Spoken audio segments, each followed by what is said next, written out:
Fitriani. Saya dosen teknik elektro di Fakultas Sains dan Teknologi Universitas Islam Raden Rahmat. Bidang keilmuan saya adalah teknik elektro atau teknik elektronika, sehingga di semester ini saya berkesempatan untuk mengajar mata kuliah mikroprosesor dan mikrokontroler. Mata kuliah mikroprosesor dan mikrokontroler merupakan mata kuliah wajib pada semester 4. Mata kuliah ini memberikan pemahaman tentang dasar-dasar pemrograman mikroprosesor dan mikrokontroler, sehingga dapat dijadikan landasan bagi mahasiswa dalam merancang maupun menganalisa suatu sistem otomatis. Pada pertemuan pertama perkuliahan, dosen akan menjelaskan terlebih dahulu terkait kontrak perkuliahan dan ruang lingkup mata kuliah yang akan dipelajari. Mata kuliah ini dilakukan dalam 16 pertemuan, di mana 14 pertemuan untuk pertemuan perkuliahan, 1 pertemuan untuk UTS, dan 1 pertemuan untuk UAS. Mata kuliah ini memiliki beberapa materi pokok. Materi pokok yang pertama adalah pendahuluan mikroprosesor dan mikrokontroler. Kemampuan akhir yang diharapkan adalah mahasiswa mampu membedakan antara mikroprosesor dan mikrokontroler, sekaligus mampu memahami aturan dalam pemrograman mikroprosesor dan mikrokontroler. Materi yang kedua adalah macam-macam inputan. Kemampuan akhir yang diharapkan adalah mahasiswa mampu memahami tentang jenis-jenis inputan yang dapat digunakan untuk mikroprosesor dan mikrokontroler. Contohnya seperti push button, saklar, maupun sensor. Materi yang ketiga adalah tentang operasi perulangan. Kemampuan akhir yang diharapkan adalah mahasiswa mampu membedakan dan mengoperasikan operasi perulangan seperti while, do while, for, dan if else. Materi yang selanjutnya adalah timer dan delay. Kemampuan akhir yang diharapkan adalah mahasiswa mampu memahami pengaplikasian konsep timer dan delay dalam kehidupan sehari-hari. Materi yang selanjutnya adalah HMI atau Human Machine Interface, di mana kemampuan akhir yang diharapkan adalah mahasiswa mampu menampilkan informasi melalui HMI. Materi yang keenam adalah pembacaan sensor. Kemampuan akhir yang diharapkan adalah mahasiswa mampu membuat program untuk membaca output dari sensor. Dan materi yang terakhir adalah pengkondisi sinyal. Kemampuan akhir yang diharapkan adalah mahasiswa mampu membuat program untuk mengkondisikan sinyal output dari sensor. Sebelum menjelaskan materi pada setiap pertemuan, dosen akan melakukan review materi terlebih dahulu. Review materi pada pertemuan sebelumnya. Dan sebelum mengakhiri pertemuan perkuliahan, dosen akan memberikan kesimpulan dari materi yang telah dipelajari pada pertemuan tersebut. Untuk sistem pembelajaran pada mata kuliah ini yaitu daring dan luring, di mana daring kita lakukan melalui Google Meet dan luring kita laksanakan di laboratorium teknik elektro. Metode pembelajaran pada mata kuliah ini adalah ceramah, praktikum, diskusi, dan juga presentasi. Untuk indikator penilaian ada 2. Yang pertama adalah ketepatan dalam penyelesaian masalah saat proses pembelajaran. Dan yang kedua adalah ketepatan penyusunan laporan praktikum setelah proses pembelajaran. Untuk bobot penilaian ini 60% diambil dari proses perkuliahan, 20% dari UTS, dan 20% dari UAS. Nilai akhir, daftar hadir, dan jurnal perkuliahan dilaporkan di Sistem Informasi Akademik Universitas Islam Raden Rahmat. Interaksi antara dosen dan mahasiswa dilakukan secara 2 arah. Berikut adalah cuplikan proses pembelajaran mata kuliah mikroprosesor dan mikrokontroler. Selamat menyaksikan.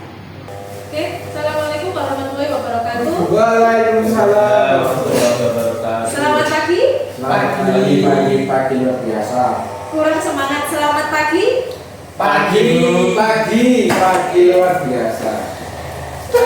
Ketemu lagi dengan saya di mata kuliah mikroprosesor dan mikrokontroler.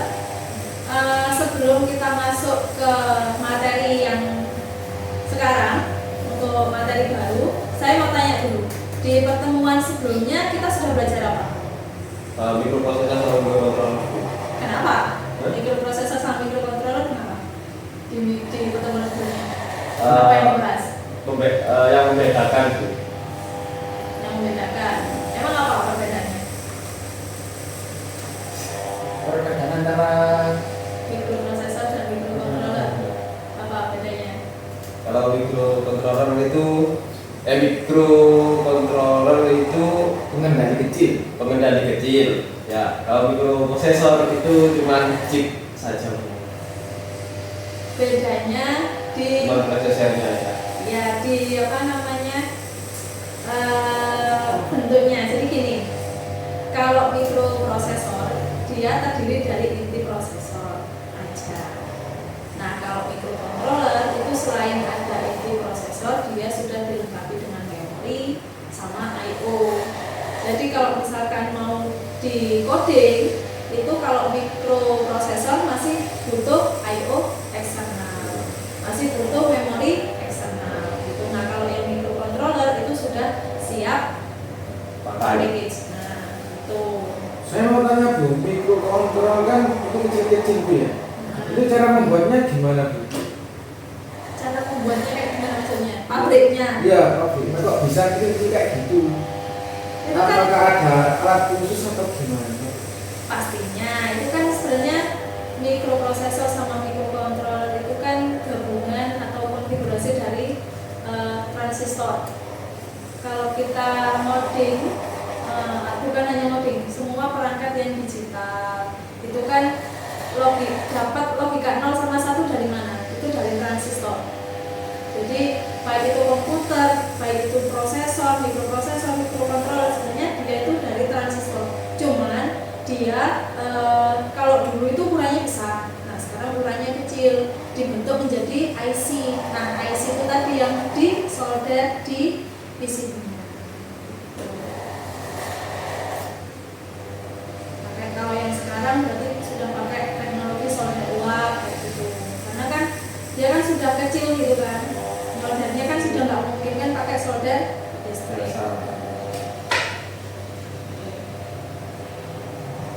Nah, sekarang gantian coba saya tanya. Kemarin selain perbedaan mikroprosesor sama mikrokontroler itu sempat bahas juga terkait struktur program mikrokontroler. Emang gimana struktur programnya? Struktur program Mikrokontroler. Saya kasih clue, ada void. itu fungsinya untuk pengulangan itu program yang berulang. Oke, terus? Kalau kayak setup itu cuma sekali jalan. Oke. Selain itu kemarin juga ada sintak. Kalau misalkan bentuknya gini, ini artinya apa? Komen. Di komen Bu. Jadi yang setelahnya itu komen. Cuma satu baris saja. Satu baris. Kalau lebih dari satu baris gimana? Harus pakai Ada bintangnya. Gimana? Harus miring. Garis miring, bintang, Terus kata-katanya Di akhir Kata-katanya bintang, garis bintang, miring tadi. garis miring. Oke. Kalau ini titik koma. Koma itu Eh, tidak dijalankan, apa maksudnya? itu berarti program apa itu? Akhir Untuk menjalankan program Bu. ya. untuk menjalankan program. Programnya. Akhir program harus ada Akhir ini. Di program. setiap baris harus ada ini. Kalau nggak ada titik koma, Gak bisa. Bisa. oke. Selain itu ada, ya. Selain itu kan kemarin kita juga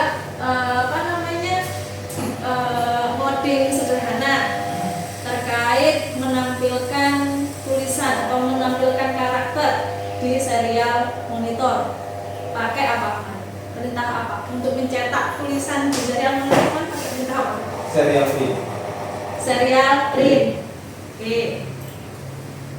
Ini serial print. Ya. Nah, coba sih Ini program yang kemarin Mas ya. Kalau ini saya upload ke microcontroller, error nggak? Tidak. Error. Yang bilang error kenapa? Karena tidak ada koma. Ya? Oh, Di mana? Itu. Belakangnya. Ini, Ya. karena nggak ada titik koma. iya. Oke, error ya, karena nggak ada titik koma. Oke, sekarang saya kasih titik koma. Kira-kira error nggak? Enggak. Insya Allah buatan. Tidak, Bu. Nggak. Tulisannya keluar nggak? Keluar. Tidak, Bu. Kenapa? Karena Tidak ada kurang-kurang. serial kemudiannya itu dikasih tanda garis miring komen. Ini ada komen. Karena ini ada komen, Ya. jadi nggak akan keluar. Ya. Jadi kalau mau nyetak kata, nyetak kalimat selain perintah serial println, karena kita pakainya komunikasi serial monitor, maka harus ada serial bikinnya serta baud rate-nya berapa yang kita pakai. Nah, ini ya, coba. Ini masih ada komen, saya jalankan. Nggak keluar kan? Iya. Nah, coba komennya saya hapus.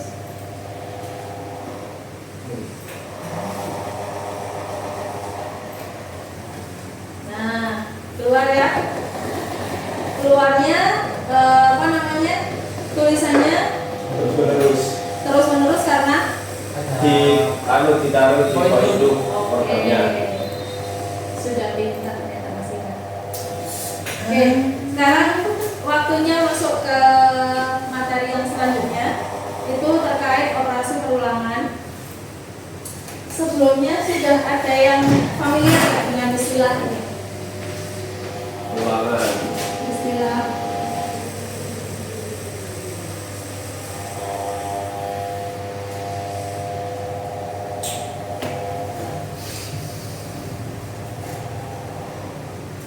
Nah, ada yang familiar nggak dengan 4 istilah ini? Cuma satu yang memiliki Apa? Excel Dipakai untuk apa? untuk melakukan kemungkinan di kalau di Excel, Bu. Oh, kalau di Excel, oke. Ada lagi? Ada yang sudah familiar? For untuk saya. Untuk for itu untuk apa? bahasa Indonesia untuk Bahasa Indonesia untuk Ya. dipakainya dipakai untuk apa? Ayo, dipakai untuk apa? Belum familiar? Bu. Kalau belum familiar, saya jelaskan ya. Jadi if else, for, while, sama do while itu merupakan jenis-jenis formula yang kita pakai untuk mengulang suatu perintah di microcontroller, di microprocessor sama. Jadi kalau kita mau mengulang suatu perintah, kita bisa pakai fungsi 4 itu. Cuman 4 itu punya karakter yang berbeda-beda. Jadi untuk pertemuan kali ini tujuan pembelajarannya adalah selain yang pertama diharapkan nanti sampai bisa membedakan karakter dari masing-masing bentuk perulangan di depan itu. Jadi karakter if else seperti apa, for seperti apa, while, kemudian do while seperti apa. Itu tujuan yang pertama. Tujuan yang kedua diharapkan nanti mahasiswa bisa menentukan mana fungsi perulangan yang sesuai atau yang tepat dalam suatu kasus program. Gitu. Karena mereka semua bisa dipakai, tapi kita harus menyesuaikan, cocok-cocokan mau pakai perulangan yang mana. Gitu. Ya. Oke, untuk yang pertama ada fungsi perulangan if else. Nah, karakternya gimana? Jadi kalau mau pakai if else itu kita bisa mengulang perintah itu lebih dari satu kondisi. Lebih dari satu kondisi. Dalam artian satu kondisi ini ada 2 kemungkinan, ya atau tidak. Memenuhi kondisi itu apa enggak, gitu kan ya? Nah, kalau kondisinya itu lebih dari satu, kita bisa pakai if else. Nih, coba lihat di apa namanya bagannya, di flowchartnya. Jadi pas waktu program perulangan itu dijalankan, maka kondisi yang di if itu akan dicek terlebih dahulu sama microcontroller. Jika kondisi microcontroller saat itu memenuhi kondisi yang ada di if, maka dia akan langsung menjalankan perintah yang ada di kurung awal if. Nih, di kurung awal if yang di kode perintah A. Ya. Nah, tapi kalau nggak sesuai dengan kondisi yang ada di if, dia akan langsung loncat ke kondisi yang ada di else if. Kondisi yang kedua. Kan tadi saya bilangnya kalau if else itu untuk lebih dari satu kondisi. Itu ya. Nah, kalau misalkan kondisi microcontroller saat itu tidak sesuai untuk else if, maka dia otomatis loncat menjalankan perintah yang ada di else. Jadi otomatis akan menjalankan di else. Kalau di if nggak memenuhi, di else if tidak memenuhi, otomatis masuk ke else. Tapi kalau memenuhi dari salah satu, maka yang else tidak dijalankan. Gitu ya. Nah, kalau misalkan punya, tadi kan 2 kondisi. Kalau misalkan 3 kondisi, kira-kira struktur penulisannya gimana? Kalau 2 kondisi kan tadi kondisi yang pertama masuk di if, kondisi kedua masuk di else if. Else.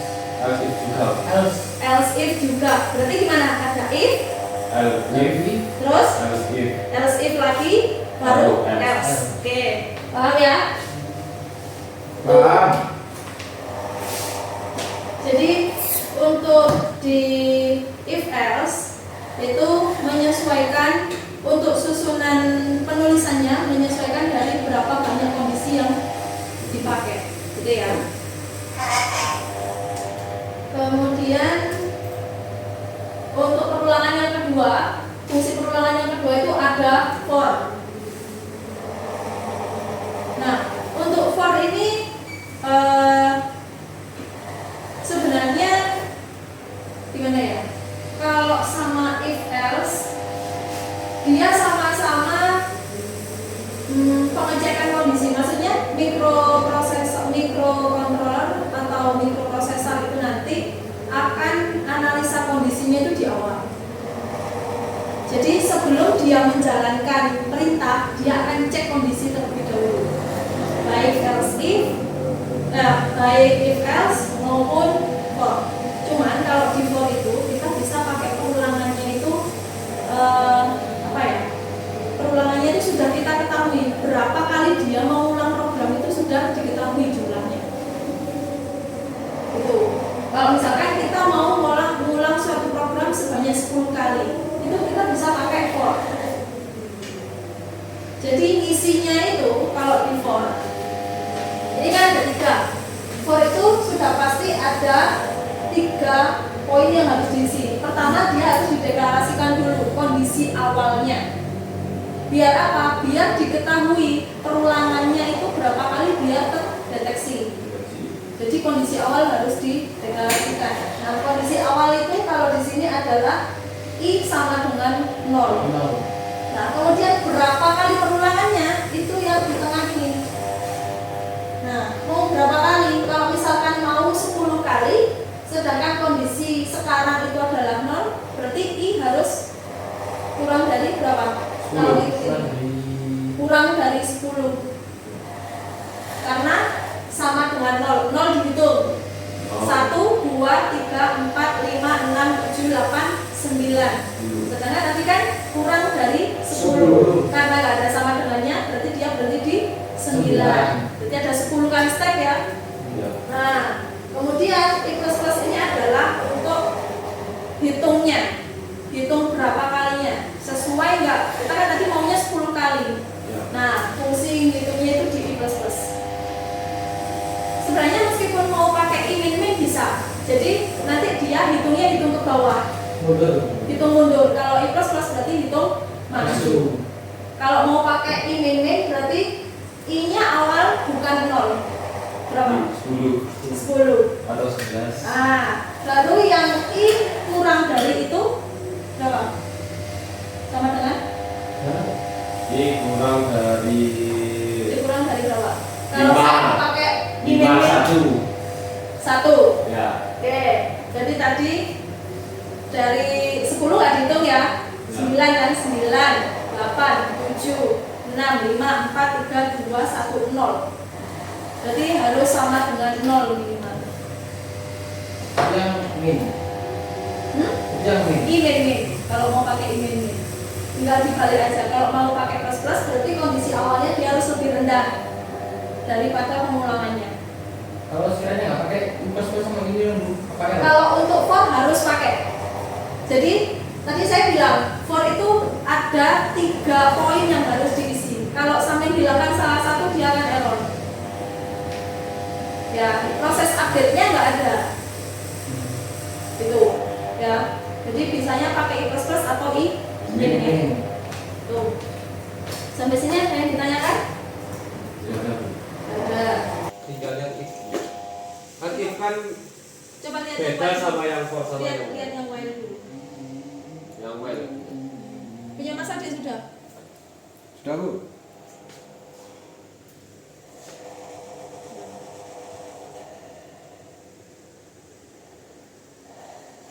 Ya, langsung stop. Hentikan pokoknya taruhnya di set up. Oke. Nah, yang kalau yang Itu yang while ya. Jadi sudah sesuai sama yang di papannya. ya. Kalau void yang ini kan kalau ditaruh di void setup kan cuma 1 kali, nggak bisa nambah lagi. Nah kalau ditaruh di void loop itu terusan. Si Memenuhi tapi apa itu? Request time out. Coba lihat komnya dulu. Komnya sudah 1.600. yang bawah. Stop. Komnya Nggak kena lah. Kok bisa?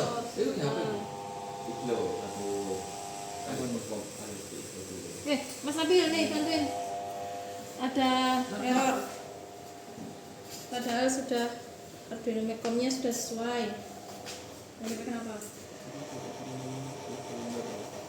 Bisa guys. Siapa yang bilang nggak bisa? Ayo. belum kamu compile. Uji coba. Uji coba. Biar tahu. Karena susah-susah seri monitor dulu. Pojok kanan itu loh. Nah, ada yang sudah. langsung. Sudah sesuai semua. Benar semua? Sudah. Oke, coba dijelaskan gantian. Mas Nabil menjelaskan yang if else, Mas Nabil menjelaskan yang for. Masnya bisa jadi sudah cukup.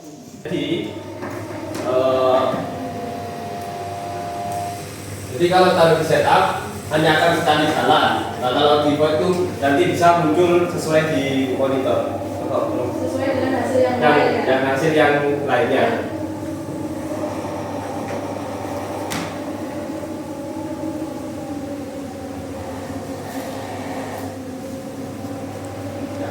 Itu pakai bahasa itu kenapa?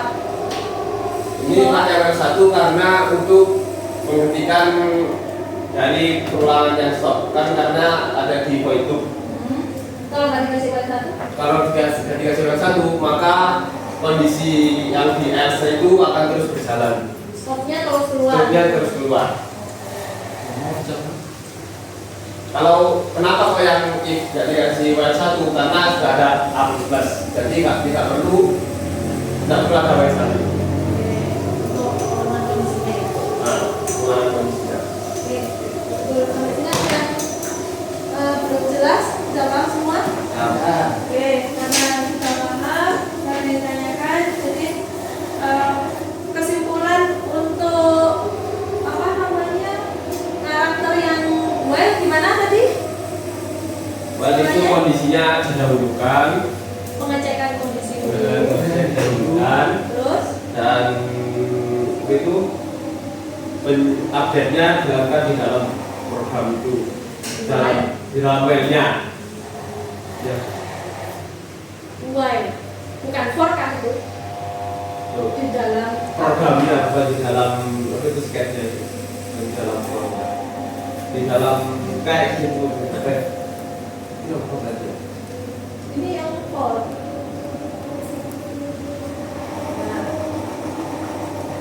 Bilang dari if else saja dulu. Karakternya if else gimana jadinya? Gimana? If else. If else hanya menjalankan satu kali pengulangan. If Jadinya, else if else itu Else. dua kondisi.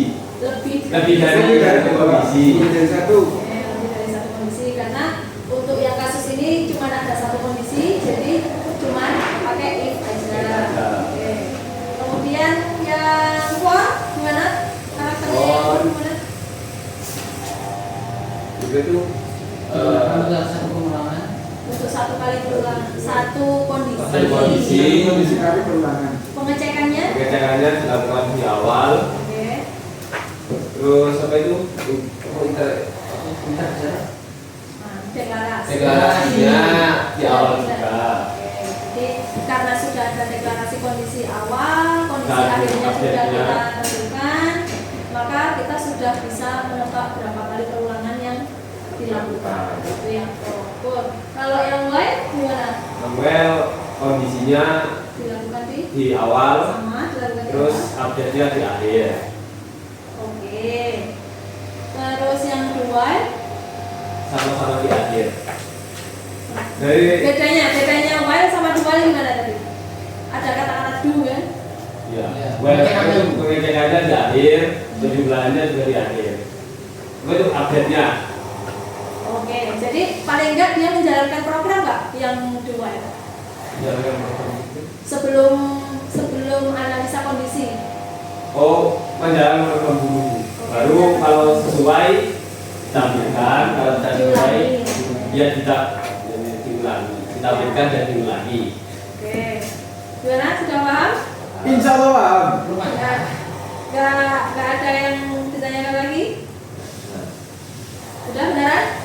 Sudah Oke. perlu. Kalau sudah untuk kuliah di pertemuan kali ini saya akhiri sampai sini. Terima kasih banyak. Semoga ilmunya bermanfaat. Amin. Ketemu lagi minggu depan. Assalamualaikum warahmatullahi wabarakatuh. Demikian deskripsi mata kuliah dan cuplikan pembelajaran mata kuliah mikroprosesor dan mikrokontroler. Semoga dapat bermanfaat. Terima kasih. Assalamualaikum warahmatullahi wabarakatuh.